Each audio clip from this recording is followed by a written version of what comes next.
প্রিয় ভিউয়ার্স, দেখতে পাচ্ছেন আম্মু কিন্তু দুপুরের জন্য মুরগির মাংস রান্না শুরু করেছে। এবং মুরগির মাংস রান্না করতে করতে এখানে দুটো বিড়াল ওয়েট করছে কখন রান্না শেষ হবে।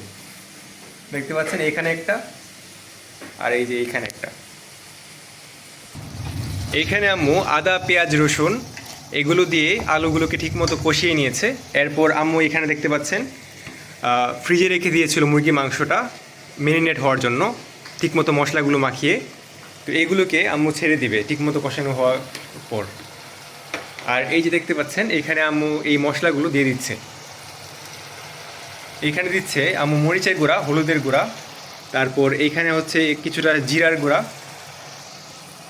আর ধনিয়া গুঁড়া। তো এগুলো ঠিকমতো দিয়ে ভালোভাবে জিনিসটাকে কষিয়ে নিলে মাংসের টেস্টটা অনেকটাই বেড়ে যায়।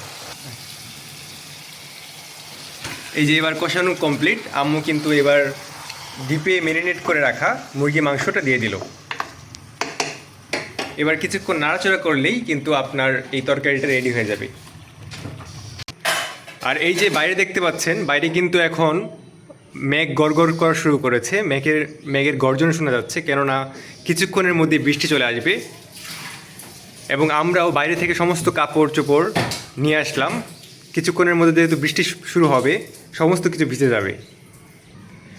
আর এইখানে অধীরাগ্রহে এই দুটো বিড়াল ওয়েট করছে কোনো কিছু খাওয়ার আশায়, দেখতে পাচ্ছেন।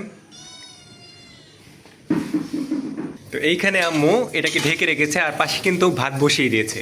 তো একসাথে দুটো জিনিসই হওয়া শুরু করেছে। আর দেখতে পাচ্ছেন ভাতটা যেহেতু পড়ে যাচ্ছিল, আমি এটার আগুনটা কিছুটা কমিয়ে দিলাম। তো কিছুক্ষণ পর আলুগুলোকে ঠিকমতো সিদ্ধ হওয়ার জন্য আম্মু এখানে কিছুটা পানি দিয়ে দিবে। দেখতে পাচ্ছেন বরফটা গলে গেছে ঠিকমতো।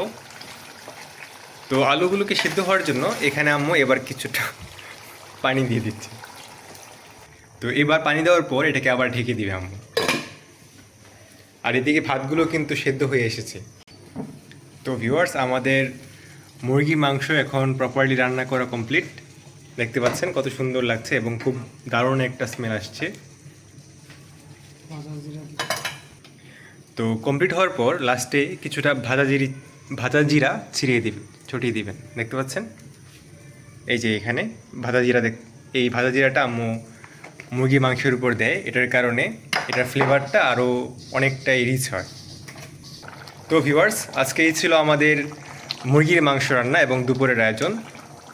ইনশাল্লাহ আবারও দেখা হবে নতুন একটি ব্লগে। সকলে ভালো থাকবেন। আল্লাহ হাফিজ।